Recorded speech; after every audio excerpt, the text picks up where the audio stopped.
रात का सन्नाटा चारों ओर फैला हुआ था। ट्रक हाईवे पूरा सुनसान था। चारों ओर ठंड से हाड़ कपा देने वाली ठंड चल रही थी। हाईवे के चारों ओर घना जंगल था। उसी हाईवे पर एक मर्सिडीज दौड़ रही थी। उसमें 3 लोग सवार थे, राहुल, निधि और उनकी 10 साल की बेटी तानिया।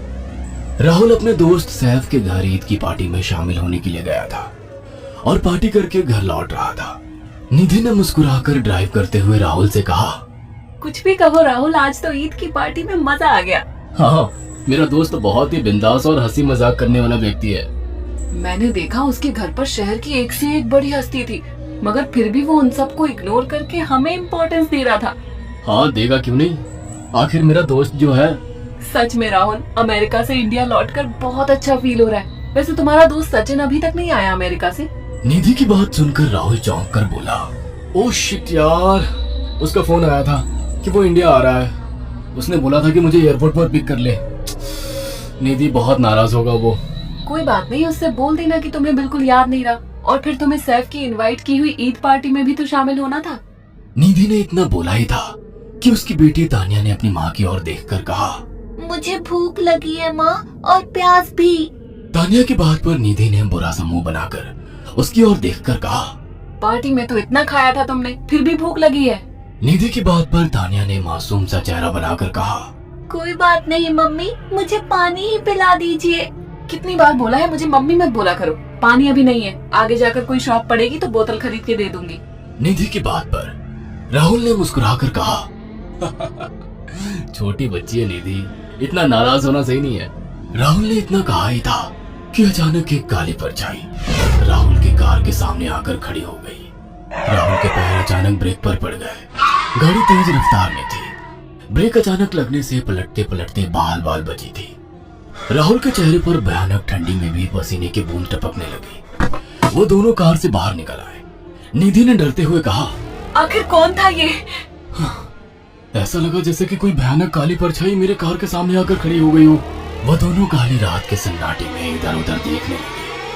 तभी निधि को एक घनी पेड़ के पास दो चमकीली हुई आंखें दिखाई दी। उसकी आंखें बिल्कुल भेड़ियों की तरह लग रही थी। निधि ने चीखते हुए राहुल से कहा, राहुल देखो कौन है वो, जल्दी से गाड़ी में बैठो, मुझे बहुत डर लग रहा है। राहुल ने उस तरफ देखा तो उसके रोंगटे खड़े हो गए। वह दोनों गाड़ी के अंदर बैठने ही वाले कि अचानक एक अजीब सा चेहरा वाला भयानक सा आदमी बिजली की रफ्तार से उनके सामने आकर खड़ा हो गया। राहुल ने देखा कि उसका चेहरा बिल्कुल सड़ा हुआ था और उसकी आंखें भेड़िए की तरह चमक रही थी। उसके लंबे लंबे बाल उसके कंधे तक आ रहे थे और उसके दांत भेड़िए की तरह बाहर की ओर निकल रहे थे। हाथों की जगह नुकीले पंजे थे।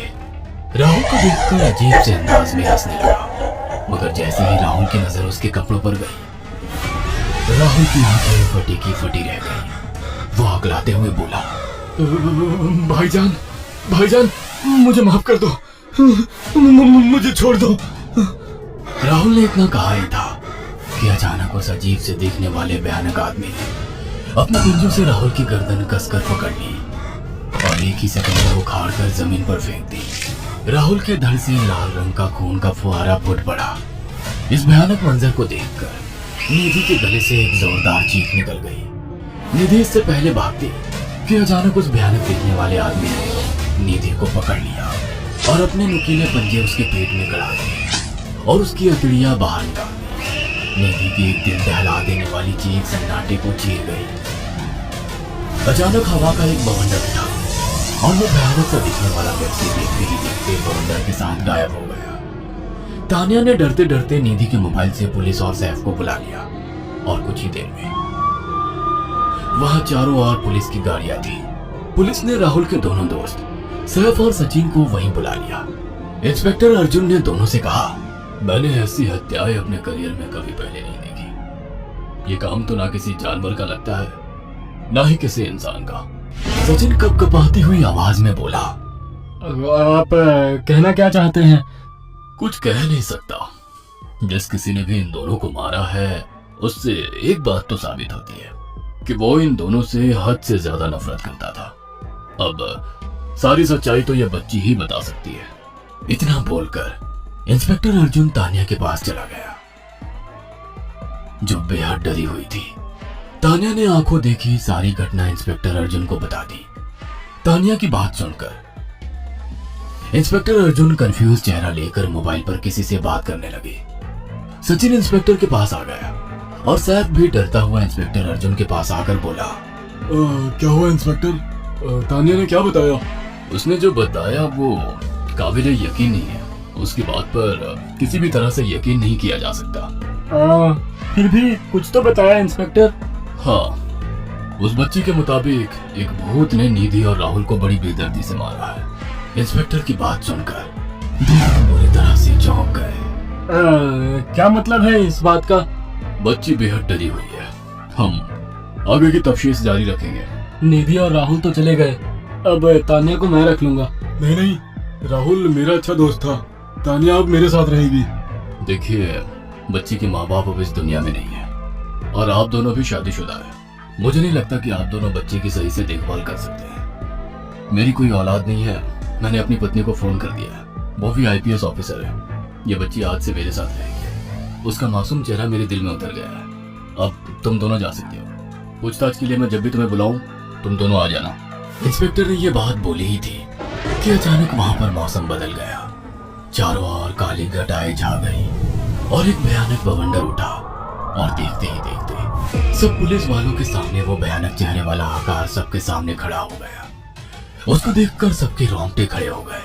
देखते ही देखते उसने अपने भयानक पंजे सैफ की आंखों में डालकर उसकी आंखें निकाल ली। सैफ ने चीखते हुए वहीं दम तोड़ दिया। उस भयानक आदमी को देखकर सचिन उसके पैरों पर गिर गया। तुम तो भाईजान से कपड़े पहने हो। मैं समझ गया, तुम भाईजान हो। मुझे माफ कर दो भाईजान, मुझे यहाँ से जाने दो। मैंने कुछ नहीं किया था। वह भयानक चेहरे वाला गुर्राते हुए बोला, बता इन सबको कि ये सब इतनी भयानक मौत क्यों मरे। सचिन दौड़ता हुआ इंस्पेक्टर अर्जुन के पास गया और बोला, मैं जानता हूँ इसने इन तीनों को क्यों मारा। इसका नाम भाईजान था। जब ये जिंदा था ये किसी का भाई किसी की जान था।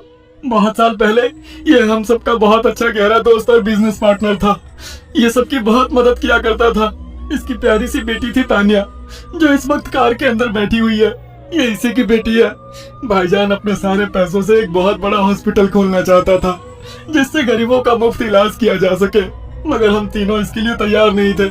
हमारी नीयत उसकी दौलत पर खराब थी और एक दिन हम सब धोखे से ईद के दिन भाईजान को यहाँ ले आए और इसे मारकर फेंक दिया। तो फिर तुम सबने इसकी बेटी को क्यों जिंदा छोड़ दिया? हमें बाद में पता लगा कि भाईजान ने सारी जायदाद अपनी बेटी के नाम कर दी है, इसीलिए हमने भाईजान की पत्नी को भी मार दिया। और तान्या का तुम 18 साल की उम्र पूरी करने का इंतजार कर रहे थे ताकि सारी जायदाद अपने नाम करा सको और बाद में उसे भी ठिकाने लगा सको। इसी के लिए तुम दोनों इस मासूम बच्ची को अपने साथ रखने की जिद कर रहे थे। जी, आपने बिल्कुल सही कहा। हम तान्या को भी इसी जगह लाकर मार देते। सचिन की बात सुनकर इंस्पेक्टर अर्जुन की आंखों में खून उतर आया। इंस्पेक्टर अर्जुन के कुछ कहने से पहले ही भाईजान बिजली की रफ्तार से इंस्पेक्टर अर्जुन की आंखों के सामने से सचिन को पकड़कर ले गया और उसके शरीर के टुकड़े टुकड़े कर दिए और हवा में उठे एक तेज बवंडर के साथ गायब हो गया। सारी घटना इंस्पेक्टर अर्जुन की आंखों के सामने हुई थी। तान्या को इंस्पेक्टर अर्जुन और उसकी पत्नी ने अपनी बेटी की तरह पाला।